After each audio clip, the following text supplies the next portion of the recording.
From the mighty Cypress Hill, you ready to go? I got 5 minutes, let's make it count.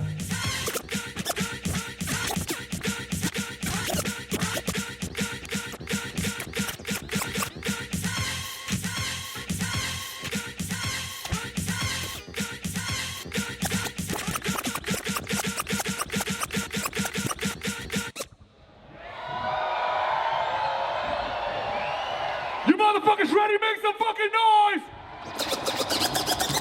Show 7, New Haven, Connecticut. So we left last night at 1 o'clock in the morning, Baltimore, Maryland. The bus was lit as usual. We didn't portal, but we did drink a shit ton of mezcal and tequila. So, but that was short-lived. The body needs rest. The motherfuckers was dropping off like flies. Somebody knocking on my door. Let's see, where do I start? So we left Baltimore in the middle of the night, as usual. I think we got out of there around 1 a.m. By the time the trucks are loaded, buses are loaded, and get everything together. I think we were out of there about 1 o'clock in the morning.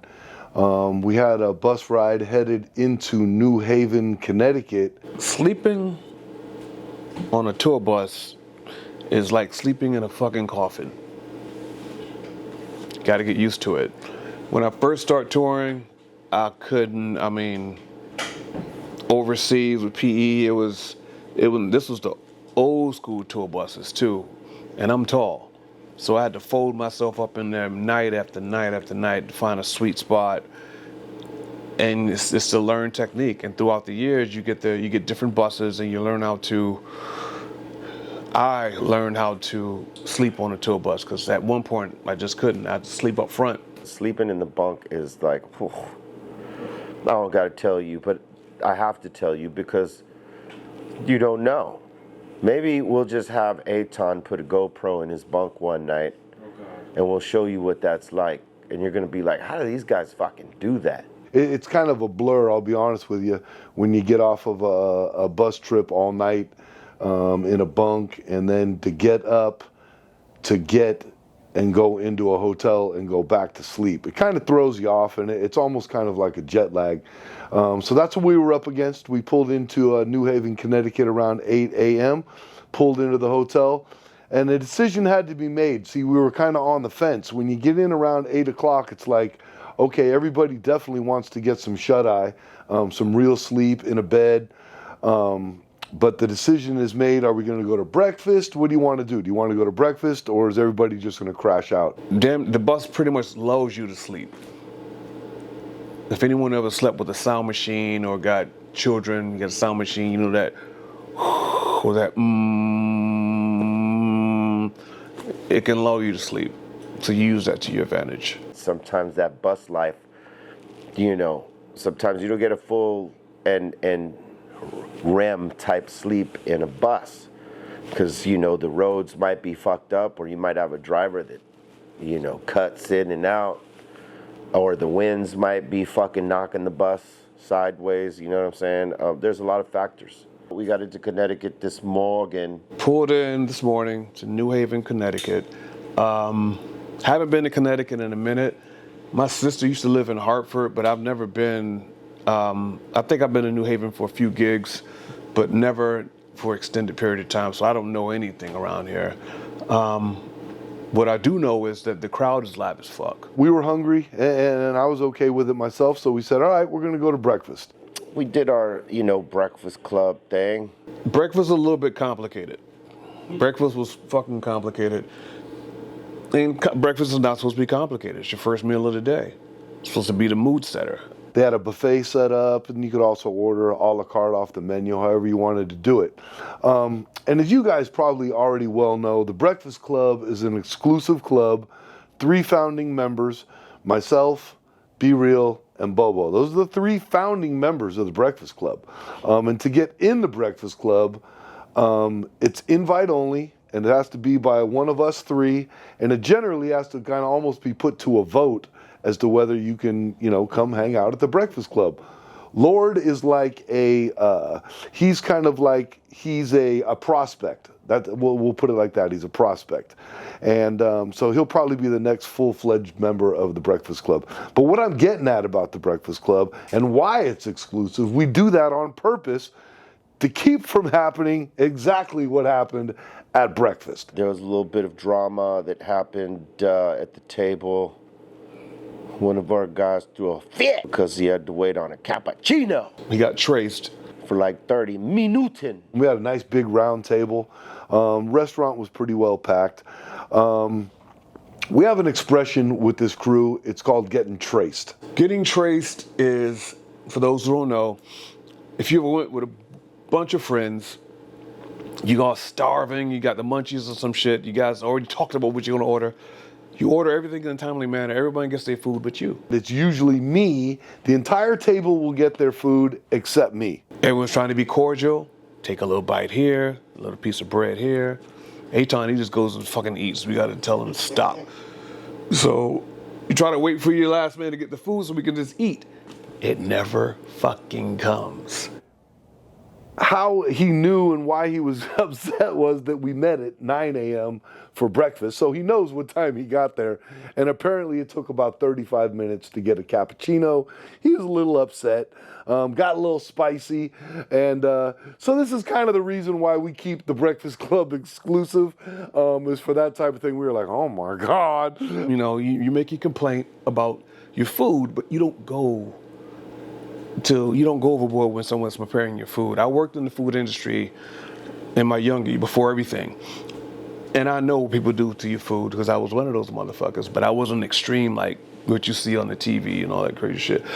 The most extreme thing I did is threw your fucking burger across the fucking restaurant, let it slide across the ground like a hockey puck, and then put it back on the grill. We got past that and we went and had our breakfast bake, if you will, on the bus because, you know, fortunately we had the bus outside the hotel because, you know, church did not have a balcony. So, you know, church could not be held in the temple. You know what I'm saying? That's where I'd be at. Man, what a show tonight the guys put on for this crowd. I mean, every day the shows just get better and better. Guys did a little rearranging of the set. We went over a new set today, or not necessarily a new set, you know, the weed medley part, as we call it. We've been switching things up every now and then. From the jump off, the little adjustment we made, you could tell right off it was money. And then we proceeded to rip everything, like, you know, like I was saying early on in a couple of episodes back, you know, as you build momentum, you start to lock in a way, and it's just, now it's that lock-in point, and we're feeling back to normal because of our time off and stuff like that. You got to get everything back, stamina, timing.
finally got back into the dressing room, you know, my pads, which is a Roland XP-D plus, you know, 8 pads and everything.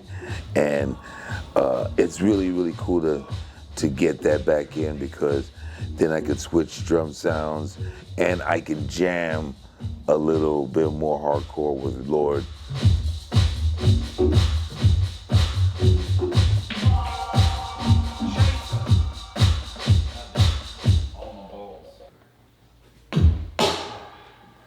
I accidentally pushed this one.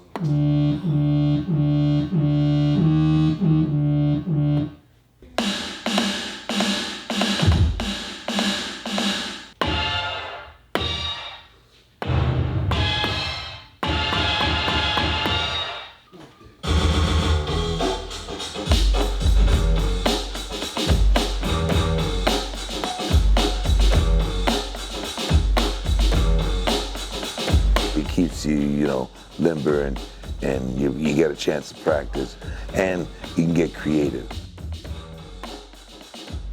So sometimes, you know, a jam will come out of it, and who knows what might come out of that jam. It might come a song idea or, you know, beat idea.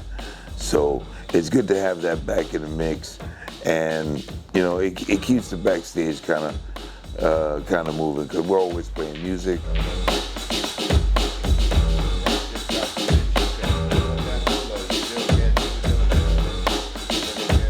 There's always sound and movement going on, but it's cool to be in an environment that you possibly can get a nice jam out of it, or, like I said before, like a beat idea, song idea, and that's cool. We are creatives, that's what we do.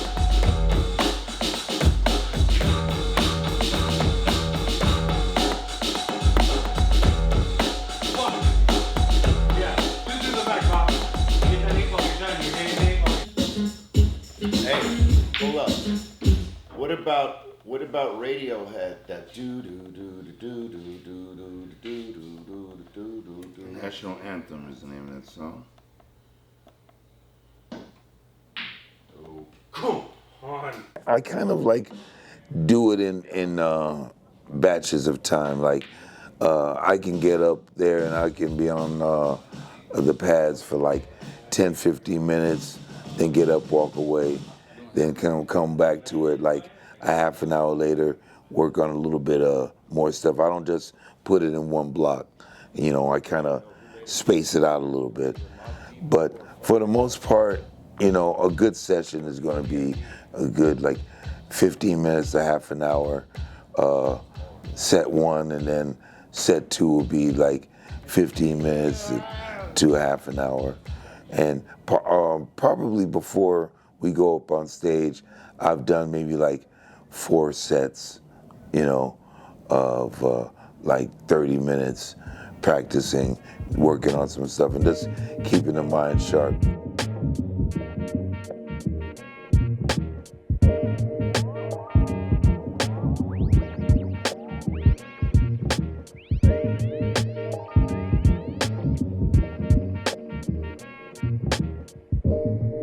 It's not, brother.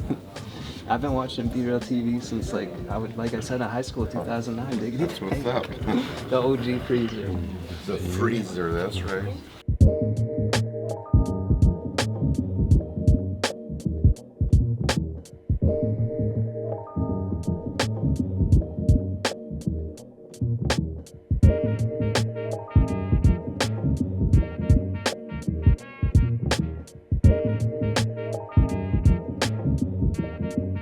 I saw you guys at Brooklyn Steel last year. I freezing my ass off. Oh, yeah. Yeah, it was like 40 degrees out. Fuck yeah. Yep. Cold So as fuck, that's right. you guys, obviously, this is my backyard. So I made it a point that I'm paying for the meet and greet. So you Right guys- on, brother.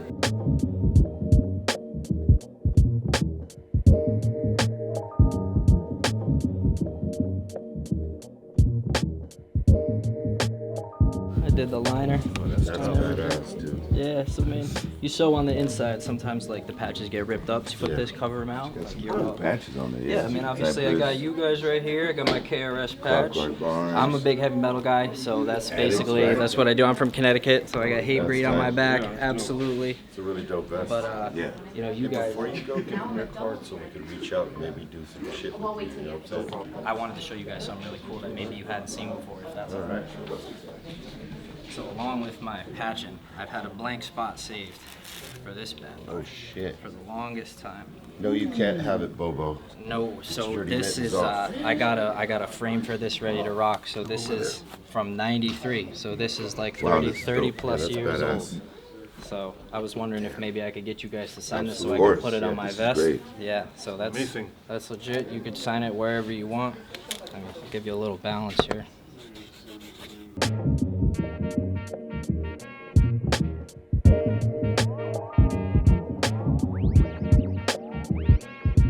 Live and direct from New Haven, Connecticut, the site of Cypress Hill. Show number 7 tonight out here. And you know, like we like to come out here and mix it up with the fans. Absolutely. And I'd say we definitely have a fan here, my man Andy. Where are you from, Andy? I am from the lovely town of North Stonington, aka No Stow, Connecticut. And how long does it take to put something like this together? Man, that's tough. Things go on, things come off, things get moved around. I would say this is the culmination of probably about 3.5 years worth of work. The hardest part, I will show you right now, is getting this liner on the inside. I'll get you a cable, you can charge your protects all the patches from the inside out, stays me nice and cool. That's exactly right. Great dresser, great. Yeah, I love your style. I love your style. Okay, so you were at the meet and greet a little bit earlier. That's when we met, so we've already met. But you brought an amazing piece for the guys to see. Why don't you go ahead and kind of explain what that was? Yeah, that's right. So this is a Black Sunday back patch from the year 1993.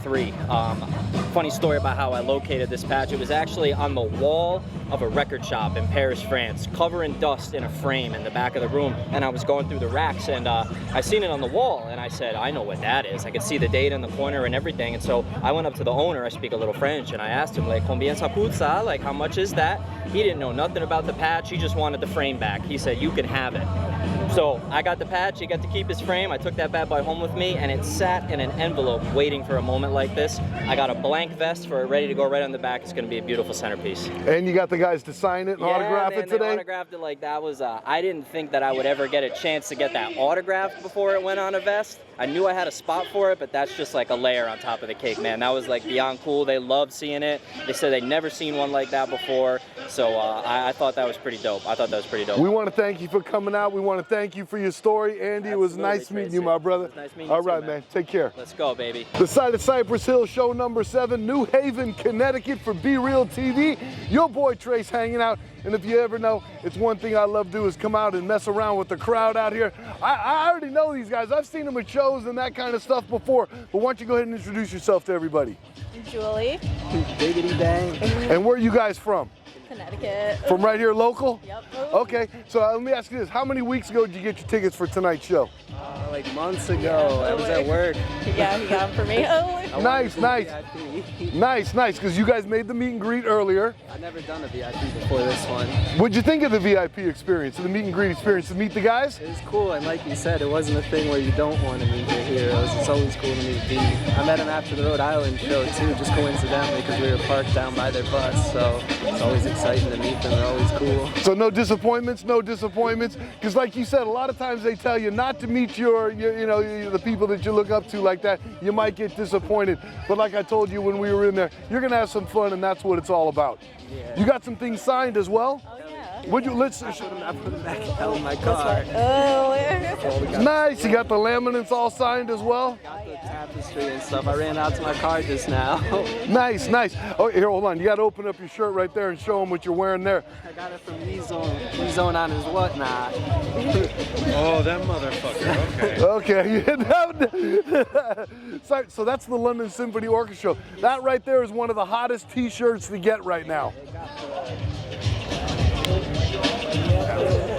Supposed to. Nice. With the date. So we sold it. Nice. Well, we want to thank you guys for coming out. Let me ask you this. Favorite song you guys want to hear tonight? It's from the Bond. All right. Illusions or Cock the Hammer? You know what? Something tells me you guys are all going to get your way tonight. All right? Thanks for coming out, you guys. Thank you so much. Thank you, Chase. This cat was at the meet and greet, and we quickly found out one of the biggest Cypress Hill fans there are. How long have you been a Cypress Hill fan? Since the first album, I've literally had the cassette tape, and as a matter of fact, my yearbook, actually my favorite song in my yearbook, 94, was Hand on the Glock. Nice, nice. So, it's so old that it was cassettes. Yes. Because a lot of people don't know what cassettes are. Yeah, I still have my cassettes. Nice, you got the collection still. Yes, I Nice, do. nice. So the last time I think we ran into you was out in Brooklyn, correct? Yes, at Brooklyn Steel. Freezing cold that night. It was 40 degrees, and I stood out there waiting to meet up with B and Sen. Nice, nice. You came to the meet and greet tonight. Why don't you tell the fans, what's the meet and greet like? Get to chat with the band, get to get autographed pictures. They're very friendly. If you got the money, I would say definitely make it a point to go. So this is your second Cypress Hill show tonight? No, this is like my third.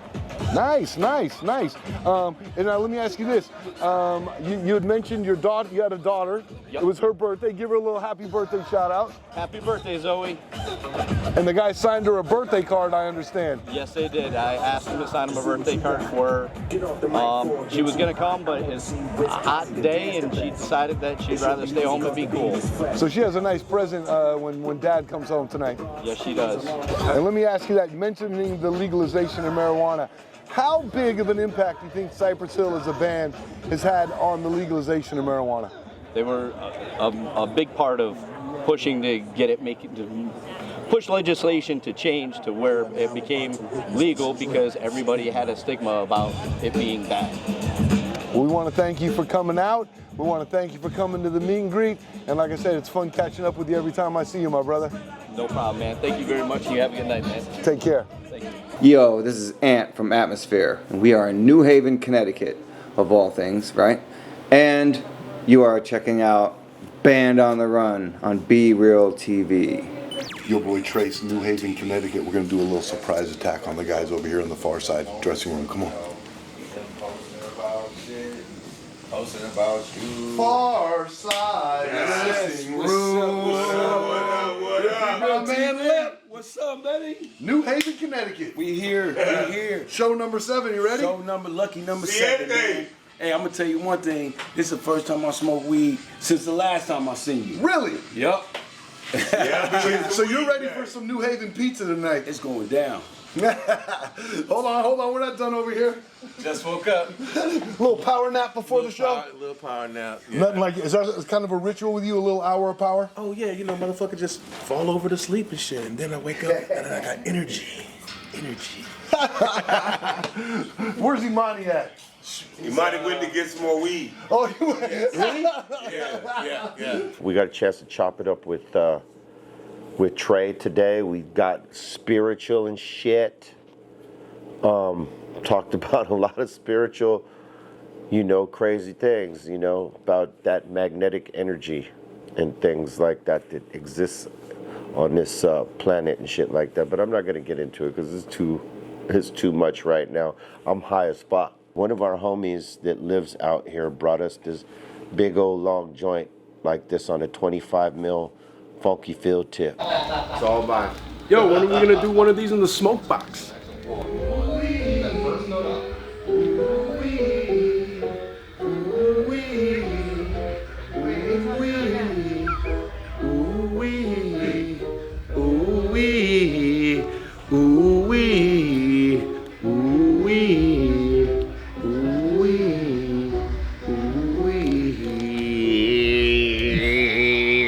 Fucking kidding me? Is that for real? Yeah, it's like those little baseball bats they give when you go to a game. Yeah, hold on, let's put it next to your head real quick. Here, I got it. No, your head. My head, when I got a big head. Shit. Jesus fuck, dude. Just a couple of joints. 4 ounces. Hey Bob, what do you have to say about that? I was seeing there was a couple of big joints that was given for us to smoke. I did not hit the big joint. I saw B hit it. I saw Sen hit it. I saw Lord hit it. But I didn't hit it. And there was even talk that Tracy Eddy, he smoked it. I passed it immediately to Sen because, I mean, fuck, man. Those things are work. I'm already working on stage, and then I got that shit to work. No, I'm trying to work twice. So I gave it to Sen, let him work on it. Because in the beginning of the show, I'm doing a lot of the beginning of it, so he could totally enjoy that and get high as fuck before his part even starts. So salute to our boy Benny Blanco for, you know, bringing that big old fucking missile. It was fucking with me up there, but it was great. By the time it hit, the show was almost over, so I was on autopilot by then. And that shit blew the roof of my fucking head off. I'm just coming down. I was watching that joint go around, and eventually I saw it out in the crowd. I mean, I saw people in the front row smoking this big joint, which had to be about the size of my forearm. I mean, the length of it. Anyway, it was pretty big. So whoever was in the front row and got a chance to smoke that, you know, they could say that they smoked with Cypress Hill because, you know, the fellas hit it first. One thing I will say is that the catering at this particular venue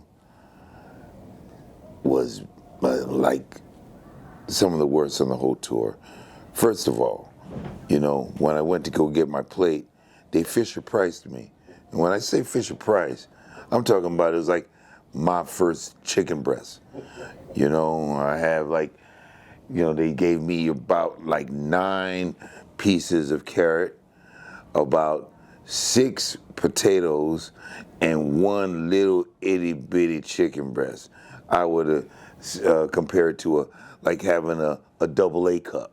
You know what I mean? The P, the I, the Z, the A, the P, the I, the E. It's piece of pie. This place has always been good to us, and I gotta say, the dressing room was empty. There was no one in there. Like I was, like, what the fuck? Like, where did everybody go? Shouts out to Connecticut for the hospitality, man. That pizza party was on the fucking one, and I don't eat a lot of pizza. I'm not the pizza eating motherfucker like I used to be, so I try to stay away from it. Too much carbs, the dough, but a good thin crust, I'm a sucker for that. I don't know if you've seen back in the day, I think it was like an 80s film with Julia Roberts called Mystic Pizza. And that was the movie that kind of put New Haven on the map for its pizza. I had always heard about it, but coming to New Haven, people were like putting the bug in my ear about, oh, the pizza. You know, and self-admitted, I've been all over the world and I've tasted pizza here, pizza there, and I've never really, it's kind of like a taco. I've never met a pizza that I didn't like. Some are just better than others. New Haven is basically known for its pizza. You know, it's thin crust pizza. I always thought that it was New York, you know what I mean, as far as, you know, having some of the best pizza, but they've been saying it's New Haven, you know, they got the best pizza out here. There's this guy, Dave Portnoy, I think his name is. He went out to here to New Haven, Connecticut, and claimed that some of the best pizza in the United States can be found in this city. So I was all about it. And to put it in perspective, you can drive around New Haven and there is a pizza parlor on every block, sometimes 2 and 3 pizza parlors. It was endless pizza. They brought this brick-style oven that was portable, mobile, if you will. A brick oven, which these guys pulled up, by the way, in a mobile truck with a brick oven on the back of it. Unbelievable. New Haven style is like a burnt crisp edge. So all the edges of that black burnt that I really like, and it's thin. I'm not going to say a cracker crust, but definitely a thin. And man, this dude was just bringing out pizzas every, like, I'm going to say 3 minutes. A pizza truck came and was making all these kinds of pizza, you know. And I'm not talking about just stacks of boxes of pizza when you think pizza party. I'm talking about pizza, all name a pizza. Pepperoni. They had this pepperoni and honey pizza that was off the hook. Any kind of pizza you thought of with whatever topping, they had it. They just kept on coming.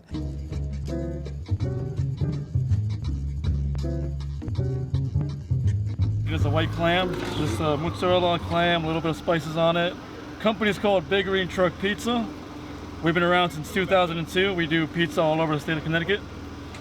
We have plenty of specialties from seafood, as you can tell, with New Haven. We have New Haven plain.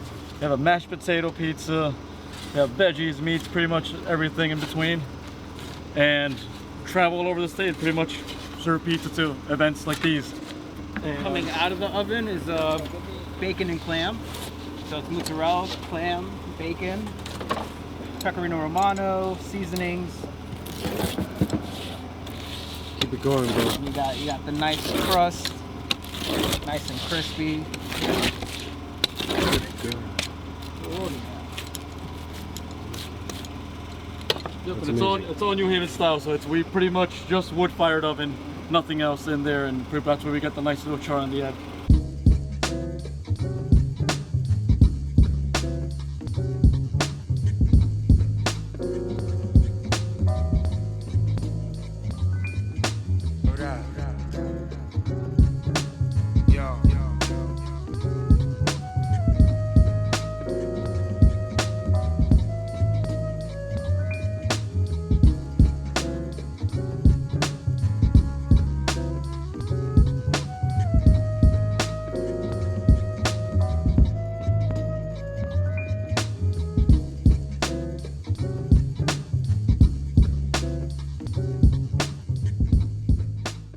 Aton ate like 2 pizzas to his fucking head, you know what I'm saying? I don't know where it goes, probably to his head.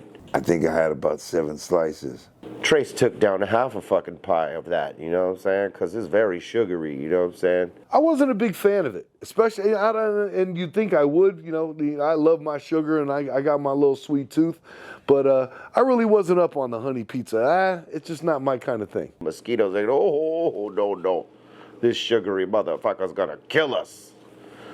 And they fucking fucked off and bit Aton and Carly and Bobo and me and Lord and the rest of the crew, but they stood away from Sugar Tooth, you know what I'm saying?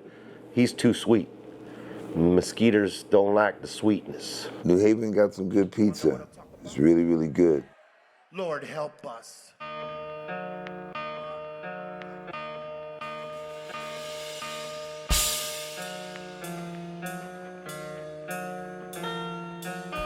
Some people tell me that I need help. Some people can. Goddamn, when the criticize me now, shit is on the rise and my family despise me. Fuck up and beat them, 'cause I don't need them. I won't join them if I can beat them. They don't understand the logic. To the cat, to the money, and I'm hooked on chronic. I never wanted to hurt another. Unless I complex and that trigger. I'll kick ya. That grave on the east side of town. Now you're 6 feet underground. From man to the dust to the ashes, all I remember, tell me what the cash is. Click clack in the barrels and have a door. Last night there was seats, for the most part. There was a small pit, and they got live with that. But today it was general admission and seats way in the back because it was more like an arena style. So a lot of people were standing and vibing, and that's usually what groups look for. You know, the general admission is a very, you know, hit and miss crowd sometimes. It could be very live. They say, fuck those seats, and they stand up, and they're having a good time dancing in spite of the seats. And then sometimes some of them old folks that come to the show, and I mean old, be sitting down and shit. And then it causes young folks to think that they're old, and then they sit down, and that's not a good vibe. Keep standing up. Had no technical issues tonight. We gotta figure this shit out, because I talked to my people at Serato. They told me, you know, switch out all the cords and get the enhanced USBs. So we got some of those on order. I had one in my bag already, so we're using that. And my diehard MacBook Air that I got fully loaded and no glitches. But the crazy shit is we just bought a new Mac and it crashed the other night. It didn't crash during the show. It crashed right when Bobby got on stage and plugged it in. Don't know how, don't know why. Because earlier I was using it in the dressing room, same Mac. I always use Mac A, Mac B. About an hour before the show, I break it down, restart them, line everything back up, don't touch it.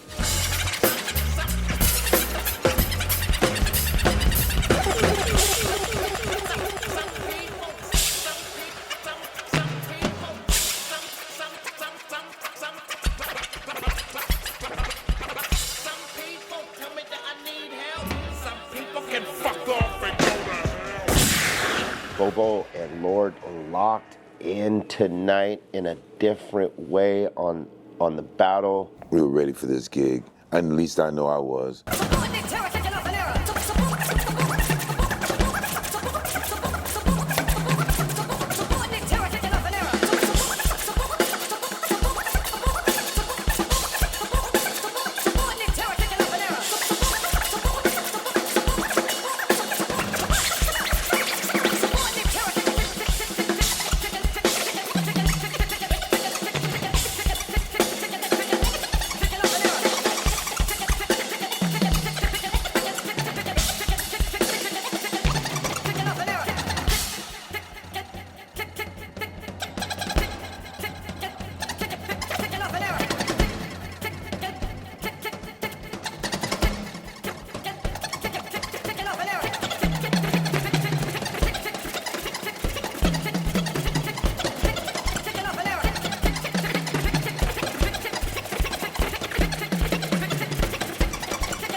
It just gets better and better. They find a way to do different things within this routine that they've been doing for a while. They can take it into different journeys, and that's the great part of it. It may start off similar to, you know, the foundation work of how they put it together, but it also always takes a different journey, and that's what I love about it, because it's never the same twice. Kind of keep it like a little interesting for us, and I know that some of the fans are coming to like 2 shows in a row or, you know, stuff like that, so they're not exactly getting the same show. Usually crowds that don't get a lot of main hip-hop acts, they show their appreciation, and you can hear it, you can see it.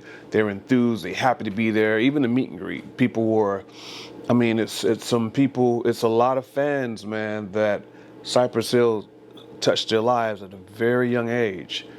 And they're showing their sons and daughters, you know, that influence. They're showing them the way. It used to shock me to know how many fans around the world listen to Cypress Hill or were touched by Cypress Hill, but I forget where we were. There were some fans that came up to see Be Real. Is a husband, wife, and now son who's a little bit shorter than me, but when they first met B, the son was in the mama's belly. And B pretty much blessed the birth, and they brought him back to the show years later. And he rolled up on us on a meet and greet. And ever since then, I was like, I'm not surprised. It's magical. At one point in hip hop, it gave the appearance that consciousness was dead.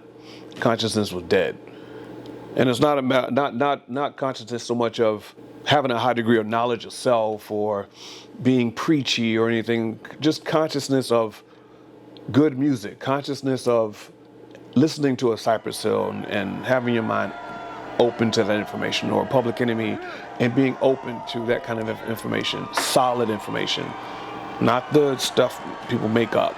Gives me a sense of hope.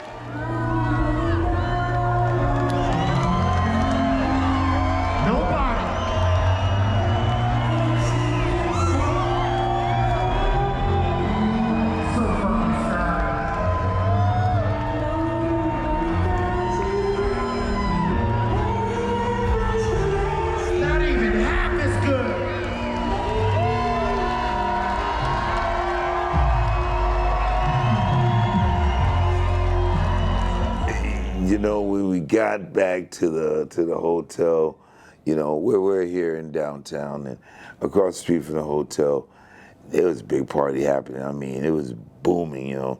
Streets was packed. It looked like there was a lot of people up in there. The whole block in front of the hotel is partying. The entire block. When we left earlier, we didn't realize there's nightclubs right across the street from the hotel. So we pull up, and oh man, Lord, you should have seen his ears perked right up. Oh yeah, he couldn't get out of the van fast enough. But you know what? I had no desire to go up in there because there's another club that I want to go to, and then that's called Club Mimi's. You know, I'm about to go to sleep, and if they keep the noise up, I will call the cops. I'll have that shit shut down. Tonight, we get to sleep at the hotel, and we get to get a good rest before the next gig in Jersey. We're coming, Jersey. Stone Pony. Crazy story about the Stone Pony is, you know, there was one tour that we were doing. I can't remember who was supporting us, but it was more like a small run, not as big as the run we're doing now. And Stone Pony was one of the gigs, and we were carrying yellow flags on us, yellow bandanas, I should say, to sort of emulate like the NFL referees. Like if we seen one of the guys, we all had flags. If one of us seen each other do something out of pocket, say something out of pocket, anything out of pocket, flag on the fucking play. And there was a penalty. I cannot tell you what the penalties are because one, I don't remember. Two, if I did remember, I would not tell you. I was catching people left and right. Every show, I'd catch either Sendog or one of the guitar players or Bobo or the bass player or whoever. I was catching them all. And when we got to Stone Pony, I hadn't caught a flag yet. I was super clean this fucking tour without catching a flag. And, you know, we do Insane in the Brain, a song that I know like the back of my fucking hand, middle of the first verse, I blank out and I forget the words. And immediately when there's this space of nothing going over it, I look over my shoulder and about 8 to 9 yellow flags just come down on me. It was awful. Lobby call tomorrow. To be honest, I don't know what fucking time the lobby call is. I think it's at 9 o'clock. I don't know if you guys are aware that sometimes, Lord, you know, he'll take off on you. So I was ready to put an Apple tag on his ass because, you know, we got a 9 a.m. lobby call and we're headed to New Jersey. And the last thing I want to do is be out here in New Haven, Connecticut, chasing Lord around. You know what I'm saying? At 8 o'clock in the morning, an hour before lobby call. It's happened before. So now, like I said, half the time he doesn't even know it. I'll just put an Apple tag on the back of his belt loop or something like that. At least I'll know where to find him in the morning. So if I have to go look for him, I know exactly where to go. Tour life, lobby call, 9 o'clock, not 9:01, not 9 o'clock. I got some I got a lot of stories about how people who didn't respect the lobby call. It's one thing you breaking your ankle to make lobby call, but there's some people throughout history that didn't respect lobby call. And I'm not talking about main individuals, motherfuckers just like Pookie's homie who he brought out, whatever. Like Flavors people, you get left. It's about that time for me to kick rocks, if you will. I'm gonna go smoke one. You don't get to see that today because, you know, we've been setting fire alarms off, as you know very well. I got cut off last time, or, you know, time before the last.